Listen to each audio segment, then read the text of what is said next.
Welcome. The material you've shared with us today it's a challenging and truly comprehensive look at the life and legacy of Henry Ford. It really is. When you start to examine the totality of his work, you realize it's impossible to talk about the invention of the Model T, which is this single object that really mobilized the world, Right. without also talking about the revolutionary societal changes he pioneered and the deeply troubling prejudices he helped to systematize. It's a remarkable, almost unsettling complexity.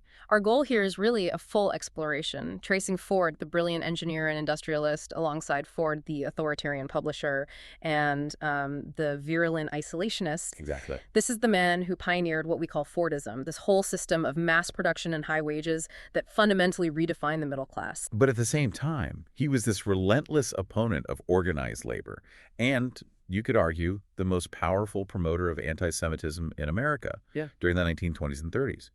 The facts just create this intense paradox. He was born in Spring Wells Township, Michigan in 1863 and lived all the way until 1947. He wasn't just an inventor. He was an engineer, an industrialist, a newspaper publisher, And a philanthropist later on, and a philanthropist dedicated to preserving Americana. I mean, his creation of the $5 minimum daily wage, the 5-day work week, those are cornerstones of modern labor. They are. But they're also tied completely to this vision of total corporate control and, frankly, some malicious personal beliefs. And you have to hold those two truths together in tension, because that duality shaped the entire 20th century. He innovated not just in machine design, but in social structure. How so? He intended to use high wages as a means of social control, while at the same time ensuring his workers were wealthy enough to become the very consumers who would buy the products rolling off his assembly lines. That fundamental tension between his technological brilliance and his moral authoritarianism, that's the engine that drives everything we're about to discuss. Okay, let's unpack this by starting in the beginning. Let's talk about his formative years and his just relentless mechanical prowess. Where does the origin story of this global industrialist begin? It begins with a simple fact. He despised farming. Hated it. Absolutely hated it. Ford was a mechanical prodigy, and he saw farm life as just arduous and inefficient. So he left the farm in Springwells at 16 to become an apprentice machinist in Detroit. But the obsession with mechanics, this started way earlier than that, didn't it? Oh, much earlier. The sources really emphasize that when he was just 12, he got a pocket watch. By 15, he had already disassembled and reassembled dozens of watches for friends and neighbors. He had a reputation. A local watch repairman. Exactly. It earned him some pocket money. So that early tinkering with these precise, tiny mechanisms that led directly to much bigger engines. And it was all driven by a key observation he made. Yes. 1875 is a pivotal year. At age 12, he saw his first automobile other than horse-drawn, as he put it. It was a Nichols and Shepard road engine. And seeing that machine just lumbering down the road, it put him on a clear path. A path fueled by his skepticism of the power sources they had at the time. That observation was absolutely crucial. After seeing it, he started experimenting with steam power, even built a functional steam wagon, but he rejected steam. Why? Primarily because of the danger.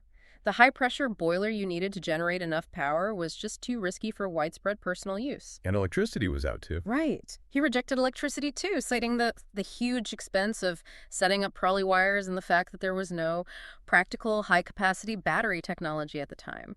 So this process of elimination is what led him to focus exclusively on the gasoline engine. And his development timeline shows a very systematic, almost obsessive approach.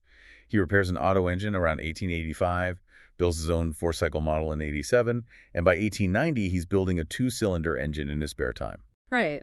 This wasn't some flash of inspiration. It was a methodical, decade-long process of just iteration and improvement. And he finally got the time he needed to focus on this when he joined the Edison Illuminating Company in Detroit. Exactly. That was in 1891. He was hardworking, efficient, and got promoted to chief engineer in 1893. That new position was critical.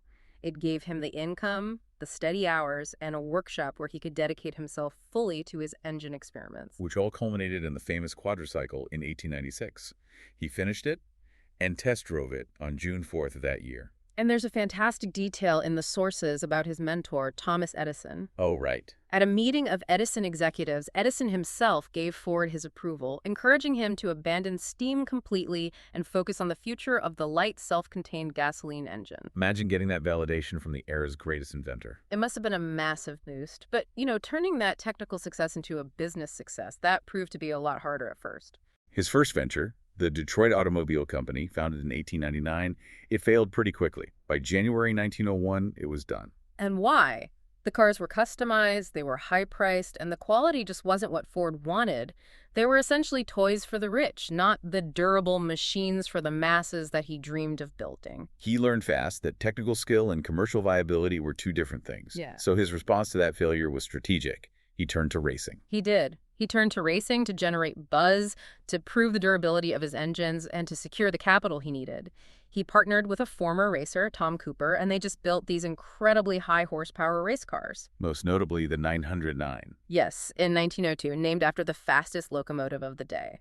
And this car was pure spectacle. It had over 80 horsepower, and Ford himself drove it to set a new American land speed record in January 1904. Hitting an astonishing 91.3 miles per hour on the frozen surface of Lake St. Clair. Just an incredible speed for the time. And this racing fame wasn't just about ego, it was strategic. He had Barney Oldfield race the 999 around the country, making the Ford name known for speed and reliability. And that success, that's what secured the investor backing that led to the Ford Motor Company. Which brings us to our second phase here, the era of mass production and the Model T revolution. The Ford Motor Company was incorporated on June 16, 1903, with an initial capitalization of just $28,000. And it had a really diverse set of initial investors, including two important names.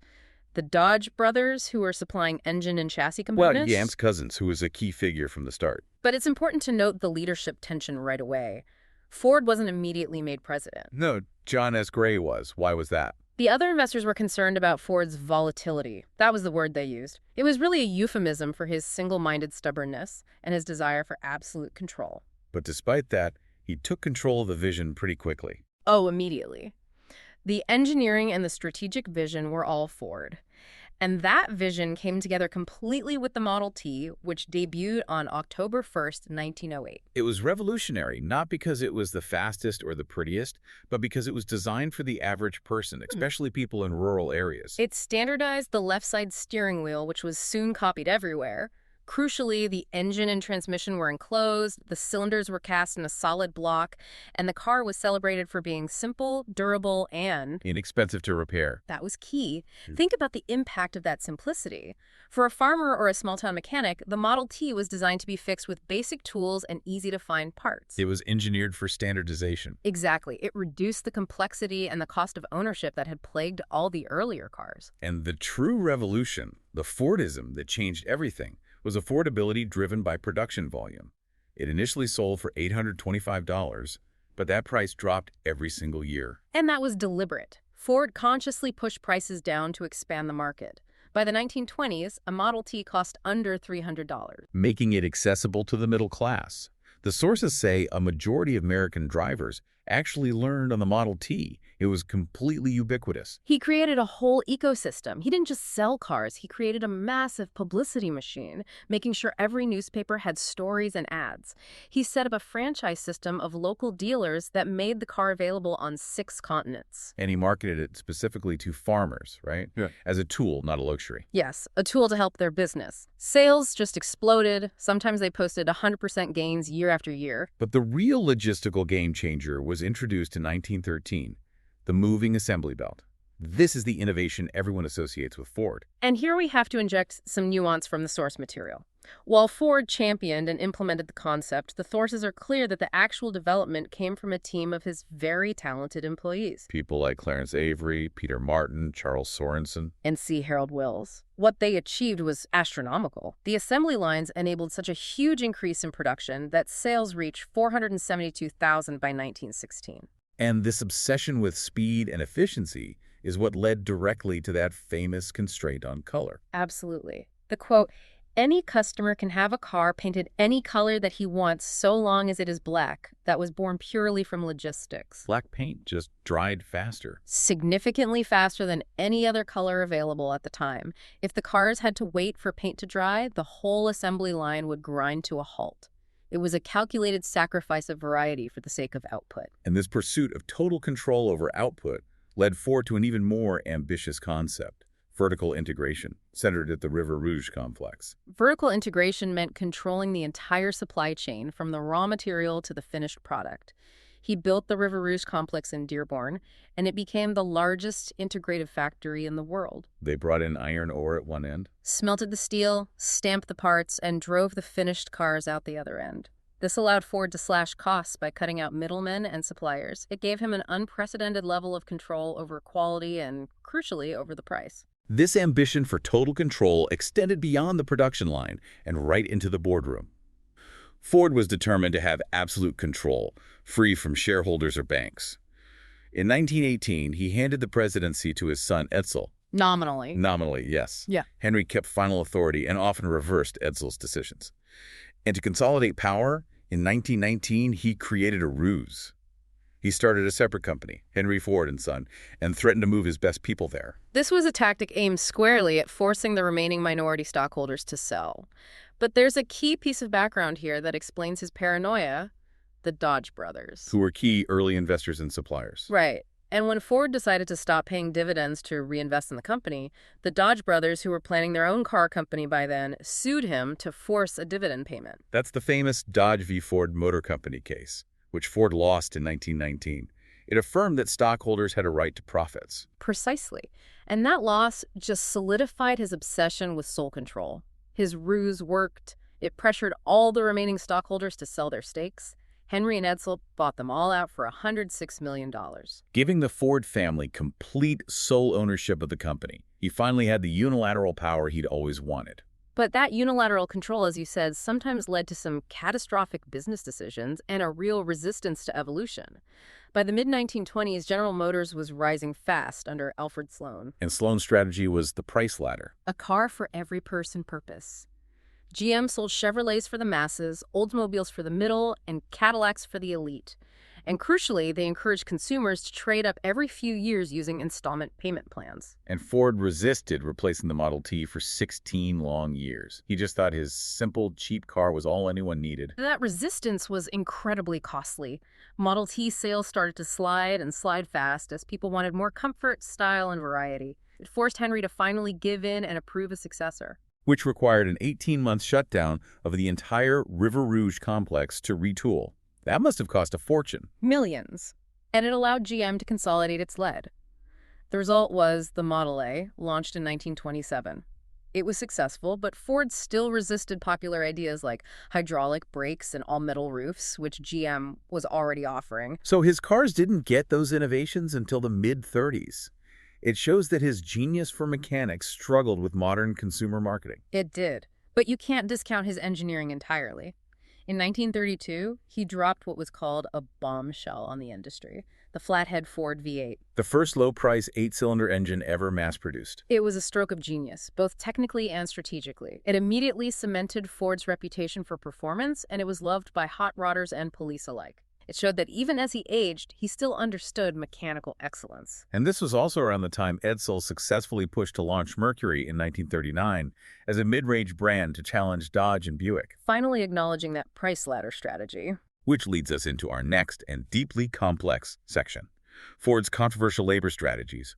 This part truly captures the paradox, where this humanitarian veneer masked a desire for total control. It starts with what's called welfare capitalism. And Ford implemented this not out of pure altruism, but to solve a massive logistical problem, employee turnover. It was huge, right? Debilitatingly huge. Before his changes, the work was so brutal and the pay so low that some departments were hiring 300 men a year just to keep 100 slots filled. The cost of that constant hiring and training was just massive. So his famous intervention was the $5 wage, announced in January 1914. He doubled the minimum daily pay from $2.34 to $5 for qualifying male workers. The effects were immediate and spectacular. It attracted the best mechanics in Detroit, it boosted productivity, and it dramatically lowered those costly turnover rates. And Ford's justification was multi-layered? It was, yes. He saw it as a form of profit sharing. Yeah. But the revolutionary economic angle was his public argument that paying employees more would enable them to afford the cars they were producing. Creating a new consumer class. Exactly. Boosting the whole economy and insulating his own sales from recessions. That is the essence of Fordism, creating both the means of production and the consumers to sustain it. But as you said, this came with an enormous, intrusive cost to personal freedom. That cost was administered by the social department. To qualify for the $5 wage, a worker had to have his private life approved by Ford's investigators. What does that mean, approved? What were they looking for? They were looking for moral compliance. The social department had 50 investigators who did home visits and background checks. They frowned on heavy drinking, gambling, not saving money, not supporting your family. So if you were deemed immoral, you were knocked back down to the lower wage, regardless of your skill. That's right. He was essentially monitoring their private lives, their spending habits, their moral code in exchange for a living wage. It's intense, manipulative paternalism disguised as corporate benevolence. It was industrial authoritarianism. Though Ford himself later wrote in his 1922 memoir that paternalism has no place in the industry, saying they had shifted methods, but the spirit of control that remained. He followed this up in 1926 with another huge innovation: the 5-day work week, 40 hours a week for factory workers. And again, his reasoning was a blend of social idealism and economic pragmatism. He believed leisure time was good for business. Because it gave workers time to consume more goods. Exactly. Benefiting the broader economy. He said it was high time to rid ourselves of the notion that leisure for workmen is either lost time or a class privilege, which was very progressive for the time. However, that benevolence stopped abruptly and violently when it came to labor unions. Absolutely. Ford was adamantly against unions. He saw them as outside forces, radicals who restricted productivity and threatened his control. And to manage this opposition, he promoted a very specific figure, Harry Bennett. A former Navy boxer. Yes. Ford put him in charge of the service department, which quickly became Ford's private paramilitary force. Bennett used intimidation, violence, and spying to ruthlessly quash any organizing efforts. And this brings us to a very dark period of intense conflict and human tragedy. We have to pause here and really reflect on the immense human cost of Ford's stance. Oh, we do. The sources show how workers, often just seeking fair treatment, were met with corporate-sanctioned violence. The consequences were indeed tragic, starting with the 1932 Ford Hunger March. During the Great Depression, unemployed auto workers demonstrated peacefully at the River Rouge complex. They were just trying to present their demands. And they were met with immediate, deadly force. Dearborn police and Ford security guards opened fire on the marchers. Over 60 injuries and 5 deaths. It was a brutal, inexcusable reaction to a peaceful demonstration. And the violence continued. In 1937, you have the infamous Battle of the Overpass. A widely publicized event where Bennett's security men brutally beat UAW members, including the union leader Walter Reuther, in broad daylight on a public overpass near the plant. And the specifics of that event are crucial. The supervising police chief on the scene was an alumnus of Bennett's service department. He just stood by and let it happen. He did nothing. But the next day, harrowing photos of the beaten UAW members were in newspapers nationwide, which was a huge PR disaster for Ford. And the irony is, Edsel Ford, the company president, he recognized that a union contract was inevitable and necessary. But Henry refused. Utterly refused. He kept Bennett in charge specifically to make sure no agreement was ever reached. He saw any cooperation as capitulation. The stalemate finally broke in 1941 during UAW's sit-down strike that completely shut down the River Rouge plant. Henry Ford was distraught, famously threatening to break up the company rather than recognize the union. He only agreed to negotiate after a pivotal intervention. From his wife, Clara. Yes. She delivered an ultimatum. She threatened to leave him if he destroyed the family business through this continuous, chaotic resistance. Faced with that, he finally complied. It's remarkable. The man who defied investors, the government, the unions for decades, he folded because of his wife's demand. Overnight, the company went from the most stubborn anti-union holdout to signing one of the most favorable UAW contracts in the industry. That tendency to see everything through a lens of conspiracy and external enemies, that leads us directly into the next section, where we have to confront the most controversial parts of Ford's life: his anti-Semitism, his isolationism, and his global business practices. Ford's political worldview was defined by a strong isolationist streak. He saw war as the ultimate waste. This led him to fund the famous peace ship in 1915, trying to stop World War I. A mission that was a complete failure and widely ridiculed. It was seen as naive and a publicity stunt. Ford abandoned the mission in Norway and came home. But that failure, it cemented his conspiratorial view that German Jewish bankers and greedy financiers were responsible for the war. So his isolationism became deeply intertwined with this prejudice. And it manifested most dangerously in his publishing efforts. In 1918, Ford bought his hometown newspaper, the Dearborn Independent. And starting about a year and a half later, the paper began publishing this shocking, systematic series of articles under Ford's name, claiming a vast Jewish conspiracy was affecting America. These articles ran in 91 issues and were later bound into 4 volumes called The International Jew, the World's Foremost Problem. And the spread of this material was strategic.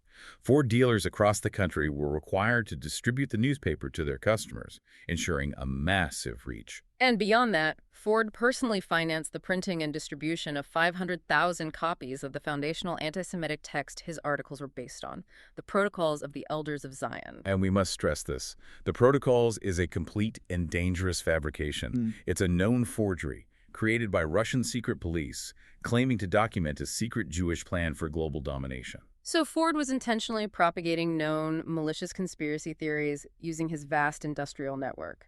The sources confirm that with around 700,000 readers at its peak, he became the spokesman for right-wing extremism and religious prejudice in America. And the reach of his hate was global and profound.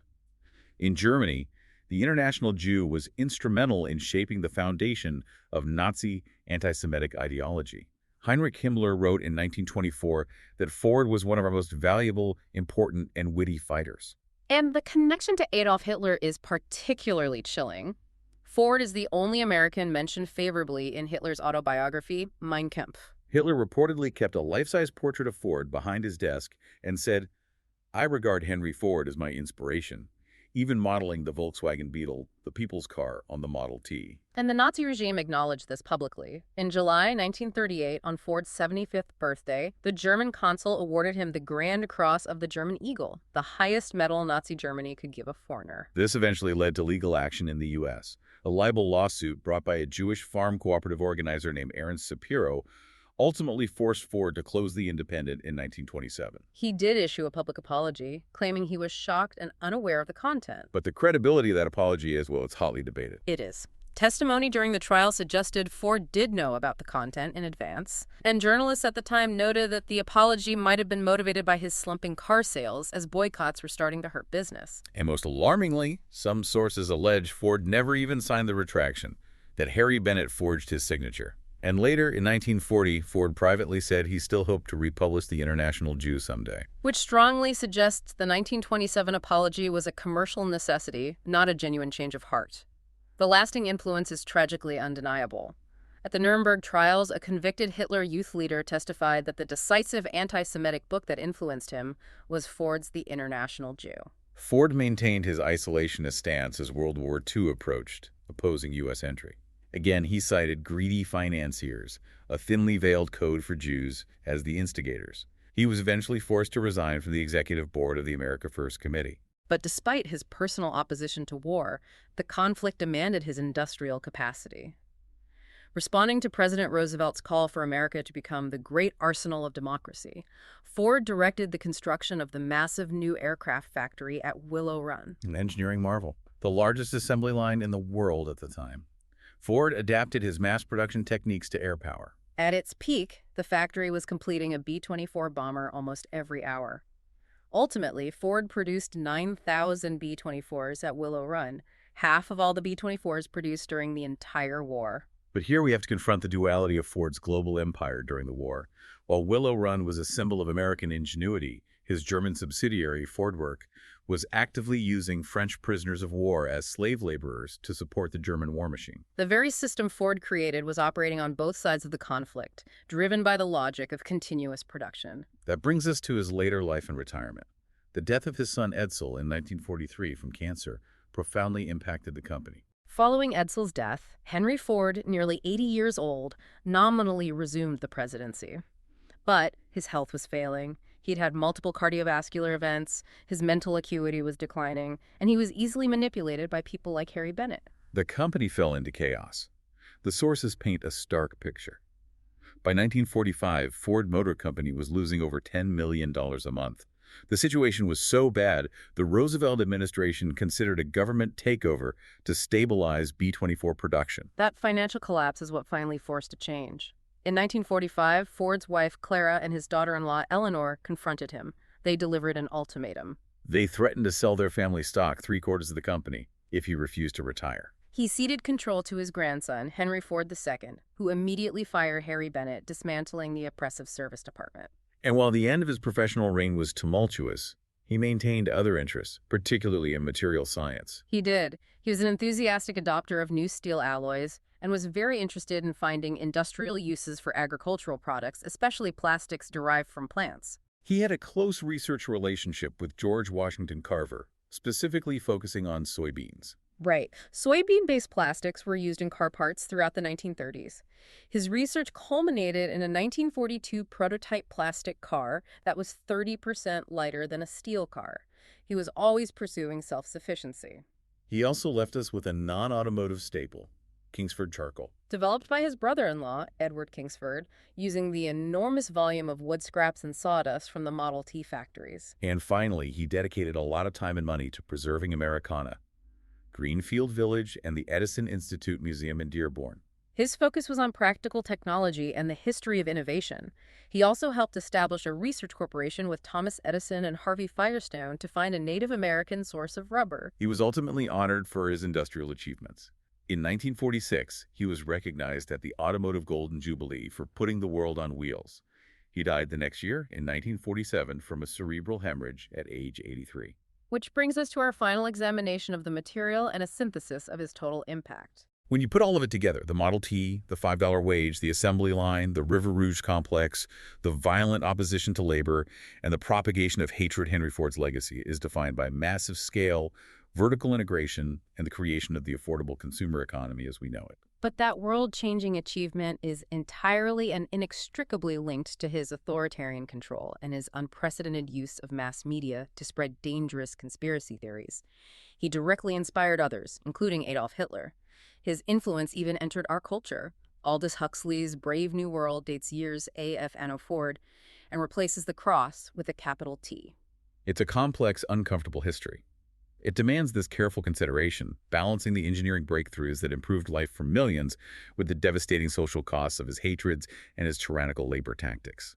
He simultaneously enabled the middle class and degraded the spirit of his workforce. And this leaves us with a provocative thought to consider regarding his contradictions.